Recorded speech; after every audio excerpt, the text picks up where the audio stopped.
आकाश जब गहरी सोच में डूबा हुआ था, तब श्रेया ने आकाश के कंधे पर हाथ रखते हुए कहा, देखो, ये सब बातें सोचने की कोई जरूरत नहीं है। हमें जितना मिला है वो सब कुछ कहीं ना कहीं पापा की वजह से ही मिला है, और हमें उन्होंने अब तक जो कुछ भी दिया है उसी से हम बहुत खुश हैं। मुझे भी जिंदगी से अब और कुछ नहीं चाहिए। हमारा हंसता खेलता सुखी परिवार है। अनिका के हक और अधिकार मारकर हमें कुछ नहीं चाहिए। एंड आई एम श्योर तुम भी ऐसा ही सोचते हो। जरा सोचो, अनिका बिना माँ बाप के पली बड़ी है। आज इतने सालों बाद पापा को अपनी बेटी मिली है। उनके मन में भी कई उमंगें होंगी।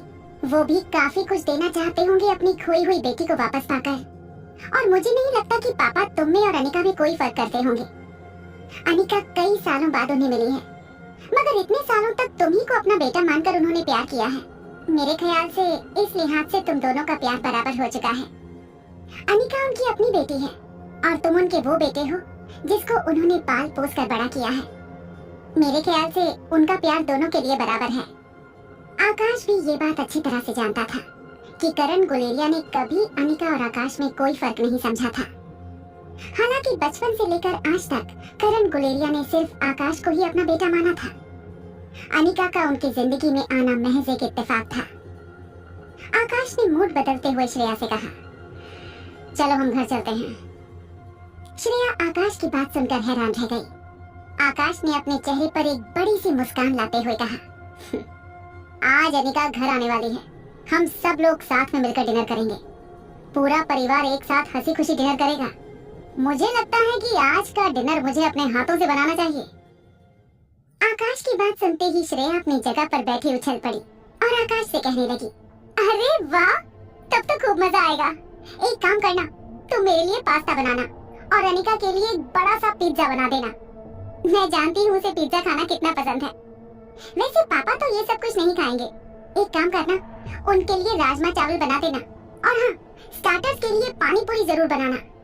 आज तो ऐसी कुकिंग करेंगे कि पापा और अनिका हर दूसरे दिन तुम्हारे हाथ का बना खाना खाने के लिए बेचैन होने लगेंगे। श्रेया की फरमाइश की लिस्ट सुनकर आकाश ने कहा, एक मिनट, मैं कोई प्रोफेशनल बावर्ची नहीं हूँ। एक साथ इतने सारे ऑर्डर दे दिए। मुझसे जितना हो पाएगा मैं करूँगा, बाकी तुम जानो। और अगर तुम्हें इतनी बड़ी दावत देने का शौक है तो तुम भी मेरी मदद करना। श्रेया ने फिर से अपनी बाहों का हार आकाश के गले में डालते हुए कहा, अरे कम से कम एक दिन तो मुझे छुट्टी दे दो। ऐसे मौके बार बार थोड़े ना आते हैं। श्रेया की बात सुनकर आकाश भी मुस्कुराने लगा। फिर अचानक आकाश के चेहरे के एक्सप्रेशन बदलने लगे।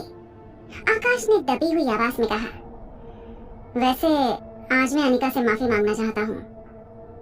आकाश की बात सुनकर श्रेया के चेहरे पर भी काफी सीरियसनेस आ गई। श्रेया ने आकाश से पूछा, क्या हुआ? क्या तुमने कोई ऐसी हरकत की है जिससे अनिका को कोई चोट पहुंची है? आकाश ने अपना सर झुकाते हुए इस बात का जवाब दिया और कहा, वैसे मैंने तो नहीं किया कुछ, मगर हाँ, मेरी कंपनी की एक एम्प्लॉय से ऐसी बात हो गई है जिसकी वजह से अनिका को नुकसान पहुंच सकता था, मगर मैं पर्सनली उसकी माफी मांग लूंगा। जब आकाश ने ये बात कही तब दरवाजे पर खड़ी मारिया ने ये बात सुन ली थी। आकाश की बात सुनते ही मारिया का सर शर्म से झुक गया। मारिया ने किसी तरह वो बात फैलाई थी। अनिका ने चिराग मेहता को नौकरी से निकलवा दिया था, जिससे मारवा ग्रुप ऑफ इंडस्ट्रीज के वफादार लोग अनिका के खिलाफ खड़े हो जाएं। मगर अब उसे एहसास हो चुका था कि आकाश को बिना पूछे ऐसी हरकत करके उसने बहुत बड़ी गलती की थी। कुछ देर बाद ऑफिस के कुछ इम्पोर्टेंट काम निपटाकर आकाश श्रेया को लेकर उसकी डांस एकेडमी चला गया। डांस एकेडमी में श्रेया ने अपने साथियों को कुछ इंस्ट्रक्शन दिए और आगे के काम की लिस्ट उन्हें देकर फिर से आकाश के साथ गुलेरिया हाउस चली आई। करण गुलेरिया ग्राउंड फ्लोर पर बने ओपन गार्डन में बैठकर चाय पी रहे थे। खुली धूप में बैठे करण गुलेरिया ने जब आकाश की कार को गेट से अंदर एंटर होते हुए देखा, तब करण गुलेरिया ने नौकरों से कहकर आकाश को अपने पास बुलवा लिया। जैसे ही आकाश गार्डन में करण गुलेरिया के पास आकर खड़ा हुआ, करण गुलेरिया ने आकाश की ओर देखकर अपने हाथ में घड़ी की ओर देखा और कहा, क्या हुआ, आज इतना जल्दी आ गए? करण गुलेरिया की बात का जवाब देते हुए आकाश ने बड़ी ही रिस्पेक्टफुली धीमी आवाज में कहा, वो आपने कहा था ना कि आज अनिका घर पर डिनर के लिए आने वाली है, तो मैंने सोचा कि आज मैं खुद अपने हाथों से खाना बनाऊं। आकाश की ये बात सुनकर कहीं ना कहीं करण गुलेरिया को काफी अच्छा लगा था, मगर करण गुलेरिया उन लोगों में से नहीं थे जो अपने बेटे के सामने खुलकर अपने इमोशंस को एक्सप्रेस करे। करण गुलेरिया ने आकाश की बात का जवाब देते हुए कहा, मुझे लगता है कि खाना बनाने के लिए हमारे पास अच्छे से अच्छे बावर्ची मौजूद हैं। तुम्हें इन कामों में अपना वक्त जाया करने की कोई जरूरत नहीं है। इससे अच्छा है कि तुम अगर घर जल्दी आ गए हो तो कुछ देर मेरे पास बैठो। मुझे भी तुमसे कुछ इम्पोर्टेंट बातें करनी है। करण गुलेरिया की आवाज में गहराई महसूस करते ही आकाश समझ चुका था कि करण गुलेरिया जरूर अनिका और आकाश के बीच में होने वाले बंटवारे के बारे में बात करना चाहते थे। आकाश बड़ी अदब से करण गुलेरिया के सामने रखी चेयर पर बैठ गया। अपने हाथ में पकड़े हुए चाय के कप को टेबल पर रखते हुए करण गुलेरिया ने आकाश से कहा, आकाश, मैं कुछ बातें आज तक तुमसे कह नहीं पाया हूँ। अब तुम बड़े हो गए हो, तुम्हारी शादी हो चुकी है, तुम्हारी एक बच्ची भी है। मुझे लगता है कि अब वो सही समय आ गया है जब मेरे दिल की बात मैं तुमसे कह दूं। आकाश बड़े ही ध्यान से करण गुलेरिया की हर बात सुनता रहा। अपनी बात आगे बढ़ाते हुए करण गुलेरिया ने आकाश से कहा, पहले तो मैं तुम्हें थैंक यू कहना चाहता हूँ। ये थैंक यू सिर्फ इसलिए है क्योंकि तुम्हारी वजह से मेरी जान बची है। आकाश करण गुलेरिया की बात समझ नहीं पा रहा था। आकाश के चेहरे पर हैरानी पड़ते हुए करण गुलेरिया ने कहा, क्या तुम्हें याद है बचपन में जब तुम्हारे माँ बाप ने तुम्हें पूरी तरह से निग्लेक्ट कर दिया था और एक बार तुम्हारे पापा ने तुम पर हाथ उठाया था, तब तुम दौड़कर मेरे पास चले आए थे और मेरे पैरों से लिपट गए थे। उस वक्त तुम्हारी आंखों की मासूमियत ने मुझे मरने से बचा लिया था। वो वक्त मेरी जिंदगी का सबसे बुरा दौर था। स्वाति के चले जाने के बाद मुझे जीने की कोई वजह नहीं नजर आ रही थी। मैं अपने आप को खत्म कर देना चाहता था। मेरे पास जीने की ना कोई वजह थी और ना ही कोई कारण, मगर तुम्हारी मासूम आंखों ने मुझे एक जीने की वजह दे दी। मैं जानता था कि इस घर में मेरे अलावा कोई तुम्हें समझ नहीं पाएगा, और अगर मैंने उस वक्त तुम्हारा साथ नहीं दिया होता तो न जाने तुम्हारे साथ क्या होता। और इसीलिए मैंने मन ही मन ये सोच लिया था कि जब तक तुम इस काबिल ना हो जाओ, बड़े होकर मेरी विरासत संभाल लो और गुलेरिया ग्रुप ऑफ कंपनी की बागडोर अपने हाथों में ले सको, तब तक मैं जिंदा रहूंगा और तुम्हें वो ट्रेनिंग दूंगा जो एक कामयाब बिजनेसमैन बनने के लिए जरूरी थी।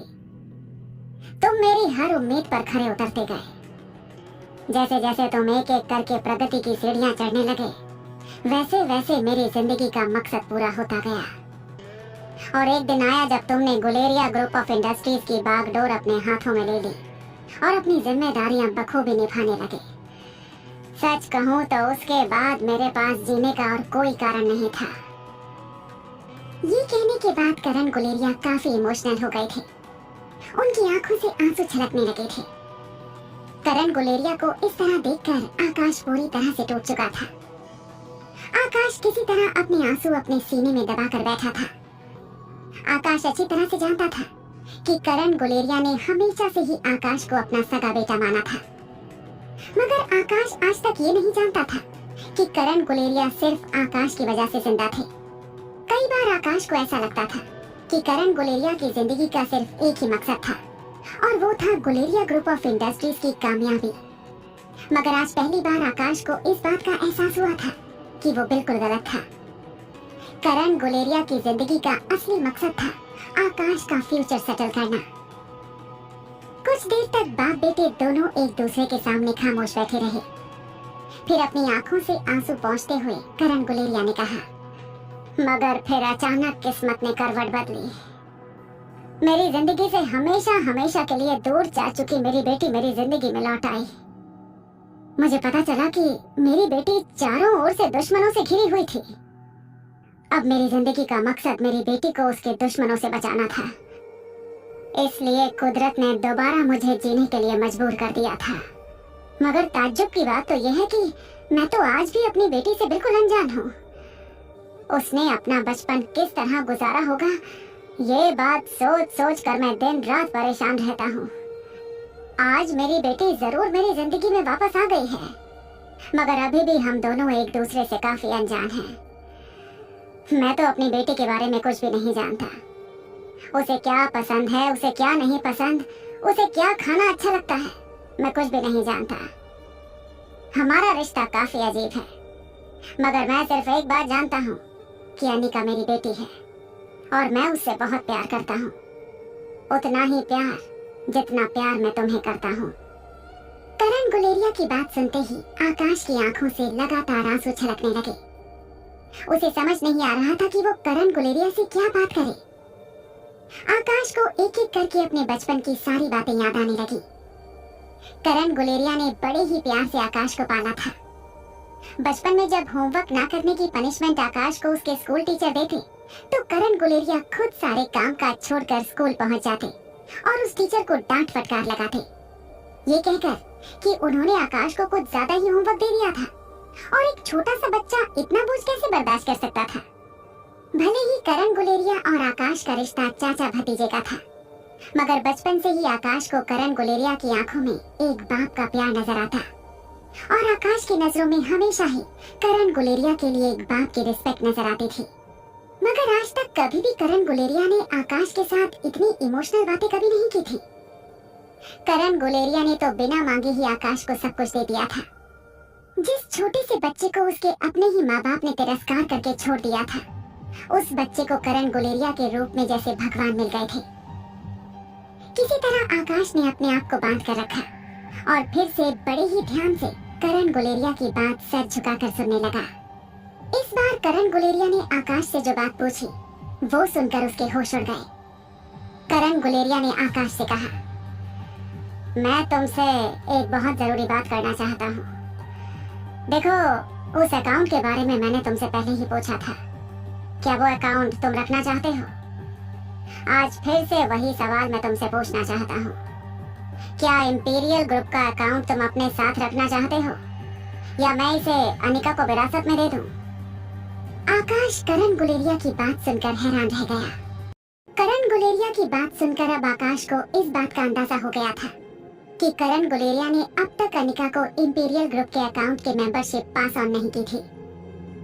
जब आकाश ने ज्यादा ध्यान लगाकर इस बारे में सोचा, तो उसे एहसास हुआ कि हो सकता था कि इंपीरियल ग्रुप पर गोल्ड प्राइसेस के बारे में जो बातें हुई होंगी, वो बातें करण गुलेरिया ने अनिका को बताई होंगी और इस इंफॉर्मेशन की वजह से ही अनिका अपनी position Marwah group of industries में बचाने में कामयाब हो गई थी। करण गुलेरिया की बात सुनने के बाद आकाश को ऐसा लगने लगा था जैसे उसके सर से एक बहुत बड़ा बोझ हटा दिया गया था। आकाश को अपने आप पर शर्मिंदगी महसूस होने लगी थी। आकाश के मन में बार बार जो ख्याल आ रहे थे, वो कितने झूठे थे, वो सोच सोच कर आकाश अपनी ही नजरों में गिरता चला जा रहा था। तभी करण की आवाज आकाश के कानों पर पड़ी। करण ने आकाश से कहा, देखो, मैं तुमसे फिर एक बार पूछना चाहता हूँ, क्या उस इंपीरियल ग्रुप की मेंबरशिप तुम रखना चाहते हो? इससे पहले कि करण अपनी बात आगे बढ़ाते, आकाश ने करण से कहा, नहीं पापा, वो मेंबरशिप आप अनिका को दे दीजिए, ये उसका अधिकार है, उसी को मिलना चाहिए। करण गुलेरिया ने आकाश की आंखों में आंखें डालकर कहा, तुम जानते हो ना इसका अंजाम क्या हो सकता है?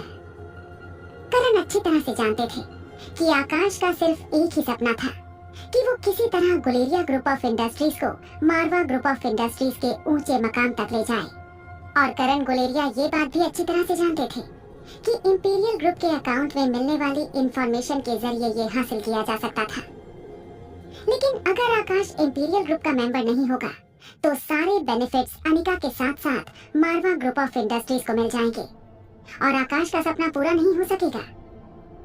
आकाश भी ये सारी बातें अच्छी तरह से जानता था कि बिना इंपीरियल ग्रुप की मदद के मारवा ग्रुप ऑफ इंडस्ट्रीज को पीछे छोड़ना बेहद मुश्किल था। मगर करण गुलेरिया के सामने अपने घुटनों के बल बैठते हुए आकाश ने अपना एक हाथ उनके गोद में रखा और कहा, देखो बाबा, अनिका ने अपना बचपन किस हालत में गुजारा है, ये बात तो अब तक हम लोग अच्छी तरह से जान चुके हैं कि उसके बचपन में ना मैं उसके साथ था और ना ही आप।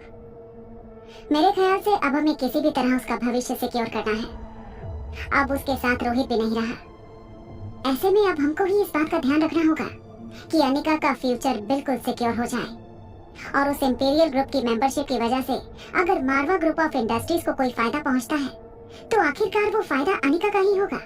मेरा यकीन कीजिए, अनिका को अगर इंपीरियल ग्रुप की मेंबरशिप दे दी गई तो मुझे कोई दुख नहीं होगा। इनफैक्ट ये मेरी भी ख्वाहिश है कि आप इंपीरियल ग्रुप की मेंबरशिप अनिका को दे दें। करण गुलेरिया ने आकाश की पीठ थपथपाते हुए कहा, मुझे भी तुमसे यही उम्मीद थी। बस एक बार तुमसे पूछना चाहता था, क्योंकि मैं जानता हूँ कि इसका अंजाम हमारे बिजनेस पर क्या हो सकता है। और मैं ये भी अच्छी तरह से जानता हूँ कि तुम गुलेरिया ग्रुप ऑफ इंडस्ट्रीज को जिस मकाम तक ले जाना चाहते हो, उस मकाम तक बिना इंपीरियल ग्रुप की मदद के पहुंच पाना बेहद मुश्किल होगा। आकाश ने भी अपने चेहरे पर मुस्कान लाते हुए करण से कहा, वो मंजिल ही क्या जो आसानी से पाई जा सके। कहीं ना कहीं ये सारी बातें भी मैंने आपसे ही सीखी हैं, मगर आप फिक्र मत कीजिएगा। इस वक्त हमें सिर्फ अनिका के फ्यूचर को सिक्योर करना है। गुलेरिया ग्रुप ऑफ इंडस्ट्रीज की सिक्योरिटी अब मेरी जिम्मेदारी है।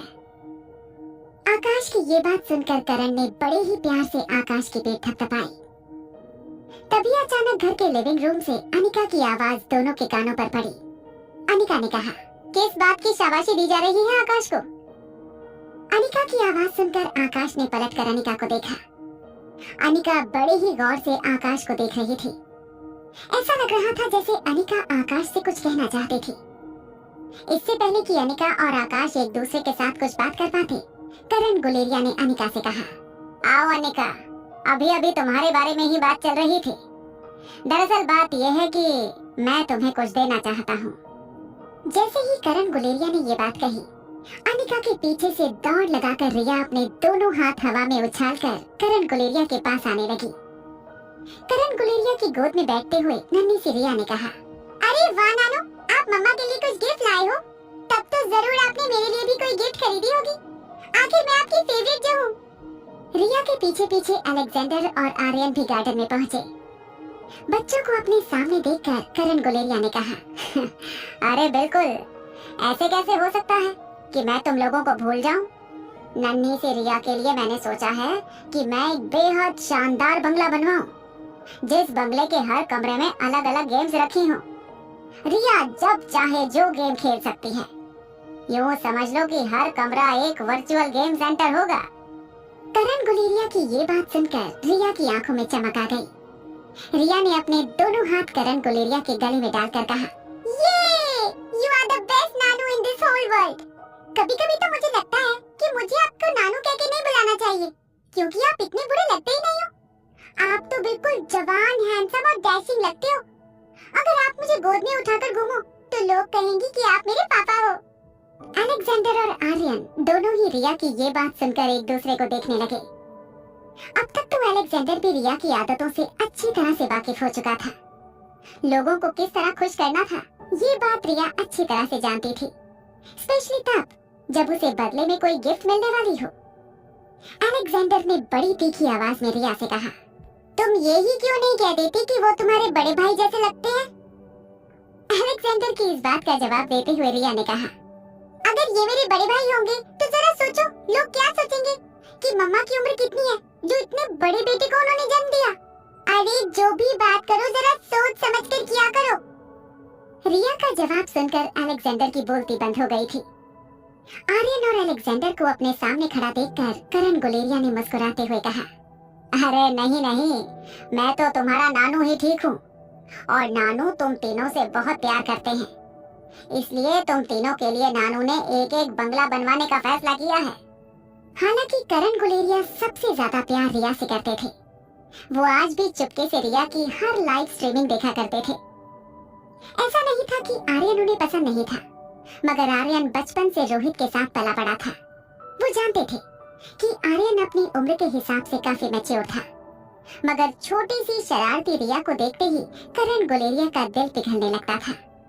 अलेक्जेंडर के साथ अब तक करण गुलेरिया का कुछ खास इंटरेक्शन नहीं रहा था, इसलिए ये कहा जा सकता था कि करण गुलेरिया इस वक्त अगर तीनों बच्चों में किसी से सबसे ज्यादा प्यार करते थे तो वो थी नन्ही सी शरारती रिया। आकाश और अनिका वहीं खड़े खड़े बच्चों और करण गुलेरिया की बातें सुन रहे थे। आकाश के मन में काफी झिझक महसूस हो रही थी। मारिया ने जो कुछ भी किया था वो बात बार बार आकाश के मन में घूम रही थी। ऐसा लग रहा था जैसे अनिका को देखकर आकाश के मन में गिल्ट महसूस हो रही थी। आकाश अनिका से नजरें नहीं मिला पा रहा था। अब मुझे लगता है कि आप लोग यहाँ बैठकर बातें कीजिए, मैं किचन में जाकर डिनर की तैयारी करता हूँ। जैसे ही आकाश किचन की ओर अपने कदम आगे बढ़ाने लगा, अनिका ने उसे रोका और पूछा, क्या हुआ, आज तुम खुद खाना बना रही हो? सारे नौकरों की छुट्टी हो गई है क्या? आकाश ने इस बात का जवाब देते हुए कहा, अरे नहीं नहीं, आज फैमिली डिनर है, तो मैंने सोचा कि मैं खुद अपने हाथों से खाना बनाकर तुम सबको खिलाऊंगा। आकाश की बात सुनते ही नन्ही सी रिया ने शोर मचाते हुए कहा, अरे वाह, आज तो मामू के हाथ का खाना खाने को मिलेगा। मेरे लिए बहुत सारा चीज डालकर पास्ता बनाना। रिया की फरमाइश सुनकर सभी के चेहरे पर मुस्कुराहट आ गई। आकाश भी मुस्कुराकर किचन की ओर जाने लगा। अनिका बड़े ही गौर से आकाश को जाते हुए देख रही थी। अनिका के मन में चित्रा की बताई हुई बात घूम रही थी। अनिका भी जानना चाहती थी कि आखिर आकाश ने अनिका के साथ इस तरह का धोखा क्यों किया था। अनिका एक बात अच्छी तरह से जानती थी कि आकाश किसी भी हालत में अनिका को चोट नहीं पहुंचा सकता था। मगर ऐसा क्या हुआ था कि आकाश अनिका के बारे में इस तरह की बात फैलाने के लिए मजबूर हो गया था। जब अनिका ने देखा कि करण गुलेरिया तीनों बच्चों के साथ बात करने में बिजी हो गए थे, तो अनिका भी धीरे से उठकर किचन की ओर चली गई। किचन के दरवाजे पर आकर अनिका बड़े ही ध्यान से आकाश को देखने लगी। आकाश बाकी नौकरों की मदद लेकर डिनर की तैयारियां कर रहा था। तभी धीरे से अनिका भी किचन के अंदर आई। अनिका को किचन के अंदर देखकर आकाश के हाथ से एक कांच का बाउल छूट गया। जैसे ही वो कांच का बाउल नीचे गिरा, आकाश ने अटकती हुई आवाज में अनिका से कहा, अरे अनिका, तुम यहाँ? मैंने सोचा कि तुम बाहर पापा के साथ बैठकर बातें करो, तब तक मैं डिनर की सारी तैयारियां कर लेता हूँ। अनिका ने आकाश की आंखों में बेचैनी पड़ ली थी। अनिका ने आकाश से पूछा, क्या बात है, श्रेया कहीं नजर नहीं आ रही? घड़ी में वक्त देखते हुए आकाश ने अनिका से कहा, अरे श्रेया तो पिंकी को स्कूल से लाने गई है, अभी कुछ ही देर में आ जाएगी। अनिका ने आकाश की बात पूरी होने से पहले ही आकाश से कहा, क्या मैं तुम्हारी कोई मदद कर सकती हूँ? अनिका की बात सुनकर आकाश अटकती हुई आवाज में अनिका से कहने लगा, अरे नहीं नहीं, आई एम फाइन, मैं सब कुछ मैनेज कर लूंगा। वैसे अच्छा हुआ कि तुम यहाँ आ गई। दरअसल मैं भी तुमसे अकेले में मिलकर तुमसे कुछ बात करना चाहता था। अनिका बड़े ही ध्यान से आकाश की हर बात सुन रही थी। आकाश ने अपनी बात आगे बढ़ाते हुए अनिका से कहा, वो दरअसल बात यह है कि मैं तुमसे माफी मांगना चाहता था। हमारी कंपनी में काम करने वाली एक लड़की मारिया की वजह से तुम्हारी कंपनी में तुम्हें लेकर बहुत बड़ी गलतफहमी खड़ी हो गई थी। बस मैं उसी की माफी मांगना चाहता हूँ। आकाश के मुंह से ये बात सुनकर कहीं ना कहीं अनिका भी काफी हल्का महसूस कर रही थी। अनिका अच्छी तरह से जानती थी कि आकाश की ही किसी नजदीकी एम्प्लॉय ने अनिका के बारे में इस तरह की बातें फैलाई थी। मगर अब आकाश के मुंह से क्लैरिटी सुनने के बाद अनिका काफी राहत महसूस करने लगी थी।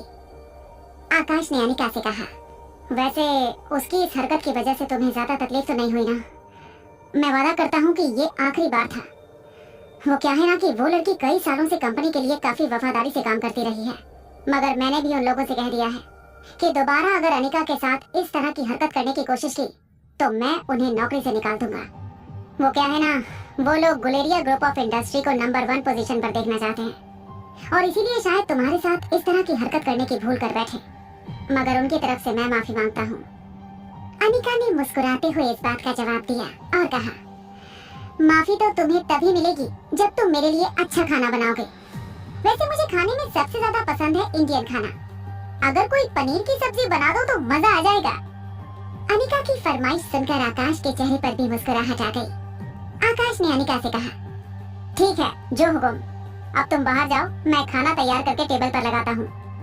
कुछ ही देर में श्रेया भी पिंकी को लेकर घर आ गई। नौकरों ने आकाश का बनाया हुआ खाना डाइनिंग टेबल पर सजा दिया।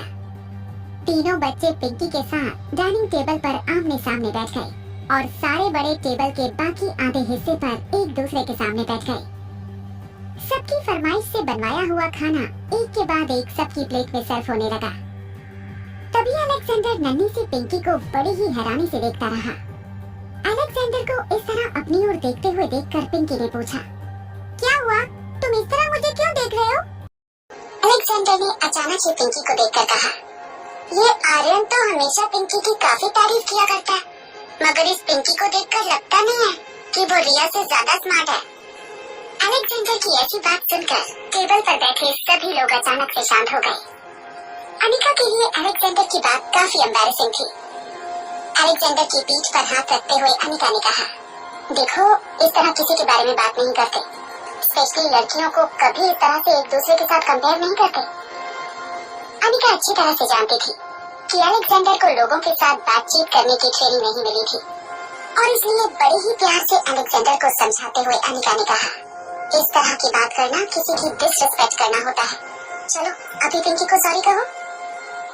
अनिका की बात सुनने के बावजूद अलेक्जेंडर अपनी आंखें छोटी करके घूर घूर के पिंकी को देखता रहा। नन्ही सी रिया अच्छी तरह से जानती थी कि अलेक्जेंडर इतनी जल्दी अपनी बात से पलटने वाला नहीं था, इसलिए सिचुएशन अपने कंट्रोल में लेते हुए नन्ही सी रिया ने कहा, अरे पिंकी बहुत क्यूट है। अलेक्जेंडर अभी तुम उसे अच्छी तरह से जानते नहीं हो, स्कूल में सबकी फेवरेट है पिंकी। मेरी क्यूटनेस तो पिंकी की क्यूटनेस के सामने कुछ भी नहीं। रिया की समझदारी देखकर अनिका और करण गुलेरिया दोनों को ही रिया पर काफी प्राउड फील होने लगा। रिया ने करण गुलेरिया की ओर देखकर कहा, वैसे नानू मैं आज लाइव स्ट्रीमिंग करने वाली हूँ, आपको भी कभी मेरी लाइव स्ट्रीमिंग पर आना चाहिए। आप अगर मुझे गेम खेलते हुए देखोगे तो आप भी मेरे बहुत बड़े फैन हो जाएंगे। वैसे इंटरनेट की दुनिया में मेरे एक नंबर 1 फैन है जिनको मैं बड़े ही प्यार से फैन नानू बुलाती हूँ। ये नाम सुनते ही करण गुलेरिया अचानक ही खांसने लगे। करण गुलेरिया ने पानी पीने के बाद रिया से कहा, जरूर, मैं जरूर देखना चाहूँगा कि तुम कैसे खेलती हो। नन्ही सी रिया ने करण गुलेरिया की बात सुनते ही कहा, अब तो बड़ा मजा आएगा। मैं आपका इंट्रोडक्शन मेरे फैन नानू से भी करवाऊंगी। वो मुझे ढेर सारे टोकन देते हैं, आपको भी मुझे देने होंगे। करण गुलेरिया ने मुस्कुराते हुए कहा, जरूर जरूर दूंगा तुम्हें टोकन। रिया ने फिर अपनी बात आगे बढ़ाते हुए कहा, वैसे डैड भी मुझे काफी टोकन दे देते हैं। एक बार डैड वापस आ जाएंगे, उसके बाद हम सब साथ में मिलकर गेम खेलेंगे, बड़ा मजा आएगा। ये कहने के बाद रिया जोर जोर से तालियां बजाने लगी। अलेक्जेंडर और आर्यन एक दूसरे को हैरानी से देखने लगे। टेबल पर अचानक ही सन्नाटा छा गया। रिया ने अनिका से पूछा, मम्मा डैड कब वापस आ रहे हैं? रिया का सवाल सुनते ही श्रेया और आकाश दोनों एक दूसरे को देखने लगे। वो जानते थे कि शायद अनिका ने बच्चों से झूठ कह रखा था कि रोहित किसी काम से बाहर गया था। अक्सर छोटे बच्चों के मन पर कोई सदमा न पहुंचे, इसलिए ऐसी खबरें उन्हें नहीं बताई जाती थी। श्रेया और आकाश ने भी सोचा कि अनिका ने शायद बच्चों को असलियत नहीं बताई होगी। श्रेया ने धीरे से अनिका के कंधे पर हाथ रखकर धीमी आवाज में कहा, क्या तुमने बच्चों को अब तक बताया नहीं है? अनिका बड़े आराम से अपनी प्लेट से नूडल्स खा रही थी। अनिका का चेहरा और उसके एक्सप्रेशन देखकर करण गुलेरिया और आकाश काफी हैरान हो गए। अनिका के चेहरे पे ना तो दुख नजर आ रहा था और न ही रोहित का जिक्र सुनकर अनिका के चेहरे पर कोई मायूसी नजर आ रही थी।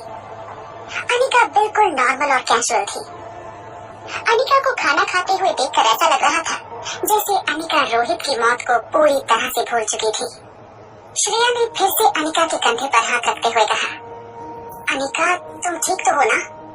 तभी अचानक अनिका को रियलाइज हुआ कि रोहित की मौत को लेकर श्रेया ने अनिका को कंडोलेंस देने की कोशिश की थी। इसलिए श्रेया की बात का जवाब देते हुए अनिका ने कहा, हाँ मैं बिल्कुल ठीक हूँ। ये कहने के बाद अनिका ने सर्विंग बाउल से कुछ पास्ता निकालकर रिया की प्लेट में रखते हुए कहा, चलो अब गेम खेलना बंद करो और खाने पर ध्यान दो। अनिका ने पहले ही बच्चों से कह दिया था कि वो रोहित के जिंदा होने की बात किसी के सामने ना करें, इसलिए बच्चे भी बड़ी ही चालाकी से ये बात अपने मन में छुपा कर बैठे थे। वहीं टेबल पर बैठे करण गुलेरिया, आकाश और श्रेया को ऐसा लग रहा था जैसे रोहित की मौत की खबर ने अनिका के मन पर कोई असर डाला ही नहीं था। बच्चों के साथ खाना खाने के बाद अनिका बच्चों को लेकर ऊपर बेडरूम में चली गई। अनिका के जाने के बाद श्रेया ने आकाश और करण गुलेरिया की ओर देखकर कहा, मुझे लगता है कि रोहित की मौत की खबर ने अनिका के मन पर काफी गहरा असर डाला है। मुझे लगता है कि अनिका रोहित की मौत की खबर सुनकर अपना दिमागी संतुलन खो बैठी है। मैंने ऐसा पहले भी कई लोगों के साथ होते हुए देखा है। अपने किसी करीबी की मौत हो जाने पर वो लोग यकीन ही नहीं कर पाते कि अब वो इस दुनिया में नहीं रहे, और ऐसी चीज का उसके दिमागी संतुलन पर बहुत बुरा असर पड़ता है। मुझे अनिका के लिए बहुत फिक्र हो रही है। मुझे लगता है जल्द से जल्द हमें अनिका को किसी अच्छे से दिमागी डॉक्टर के पास ले जाना चाहिए। श्रेया के चेहरे पर परेशानी देखकर आकाश ने श्रेया के कंधे पर हाथ रखकर कहा, देखो तुम बिल्कुल चिंता मत करो। अरे अनिका खुद बहुत समझदार है, वो खुद इतनी बड़ी डॉक्टर है। अपने आप को संभालना उसे अच्छी तरह से आता है। करण गुलेरिया ने अपना सर झुकाते हुए गहरी आवाज में कहा, देखो अनिका इतनी समझदार है और इतनी स्ट्रॉन्ग है कि ऐसी खबर को भी उसने बड़ी ही आसानी से एक्सेप्ट कर लिया है। कई इंसान ऐसे होते हैं जो लोग गहरे से गहरे सदमे को भी बड़ी आसानी से फेस कर जाते हैं, और फिर अनिका के सामने अभी पूरी जिंदगी पड़ी है, उसे सब कुछ देखना है। I am proud of my daughter. ऐसी सिचुएशन में भी इतनी हिम्मत कर रही है। आकाश और श्रेया दोनों को यकीन नहीं हो रहा था कि जिस इंसान ने स्वाति मल्होत्रा के चले जाने के बाद जीने की सारी उम्मीदें छोड़ दी थी, वो आज ऐसी बातें कर रहा था। करण गुलेरिया ने आकाश की ओर देखकर कहा, मुझे लगता है हमें अनिका से अकेले में बात करनी चाहिए। करण गुलेरिया का इशारा समझते ही श्रेया अनिका के बेडरूम में चली गई। अनिका बच्चों के साथ बातें कर रही थी। तभी अचानक श्रेया ने अंदर आते हुए कहा, अनिका, आकाश और पापा तुमसे अकेले में कुछ बात करना चाहते हैं। वो लाइब्रेरी में तुम्हारा इंतजार कर रहे हैं। तुम मुझसे बात करके आओ, तब तक मैं बच्चों के साथ खेलती हूँ। बच्चों को श्रेया के हवाले करने के बाद अनिका करण गुलेरिया के स्टडी रूम में चली गई। जैसे ही अनिका कमरे के अंदर आई, आकाश ने पहले तो ये तसल्ली कर ली कि कोई कमरे के बाहर खड़ा रहकर उनकी बातें सुनने की कोशिश नहीं कर रहा था। जब आकाश को तसल्ली हो गई, तब उसने बड़े ही आराम से स्टडी रूम का दरवाजा बंद कर दिया और लॉक लगा दिया। अनिका समझ नहीं पा रही थी कि आखिर आकाश इतना परेशान क्यों नजर आ रहा था, और ऐसी क्या बात करने वाले थे आकाश और करण गुलेरिया की वो लोग इतनी सावधानी बरत रहे थे। करण गुलेरिया कमरे के बीचों बीच बने एक राउंड टेबल के आसपास लगे चेयर पर बैठे थे। करण गुलेरिया के ठीक सामने बैठते हुए अनिका ने हैरान होकर पूछा, क्या हुआ? ऐसी क्या बात करना चाहते थे आप जो मुझे अकेले में बुलाया? आकाश ने अपनी जगह पर बैठते हुए कहा, देखो अनिका, पापा तुमसे कुछ बात करना चाहते हैं, मगर ये बात सिर्फ हम तीनों के बीच में रहनी चाहिए। इसलिए हम नहीं चाहते कि श्रेया भी हमारी बातचीत में शामिल हो। अनिका समझ नहीं पा रही थी कि आखिर ऐसी कौन सी बात थी जिससे श्रेया को भी दूर रखा जा रहा था। करण गुलेरिया ने कुछ देर सोचने के बाद गहरी आवाज में अनिका से कहा, देखो, मैंने कंपनी के 51% शेयर आकाश के नाम कर दिए हैं। मेरे हिस्से के 70% शेयर थे, अब तुम्हारे लिए सिर्फ 19% शेयर रहेंगे। और अब आकाश को ऐसा लग रहा है कि मैंने तुम्हारे साथ नाइंसाफी की है।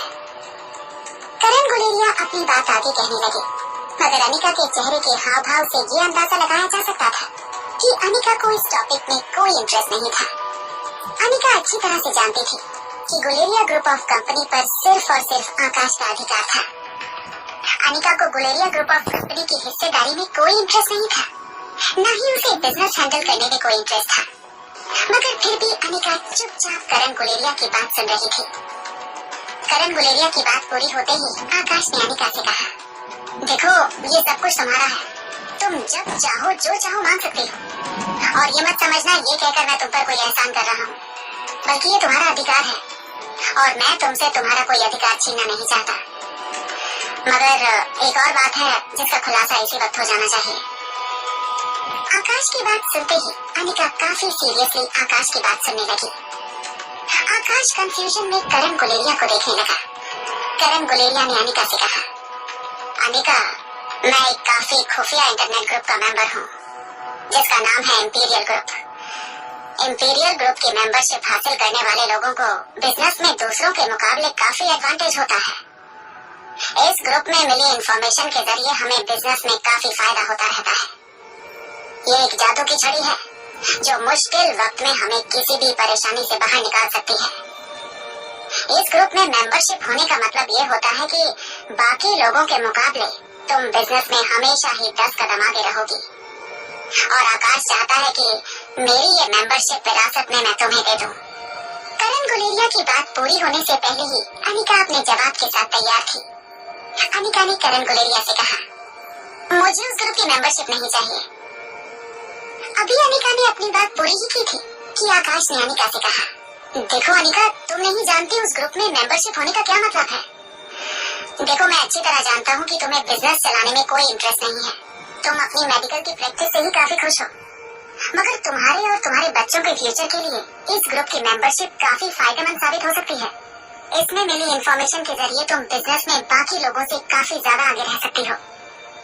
अभी कुछ दिनों से तुम पर जो मुसीबतें आ रही थी, ऐसी मुसीबतों से अगर तुम्हें दूर रहना है तो इंपीरियल ग्रुप की मेंबरशिप तुम्हारे पास होना बेहद जरूरी है।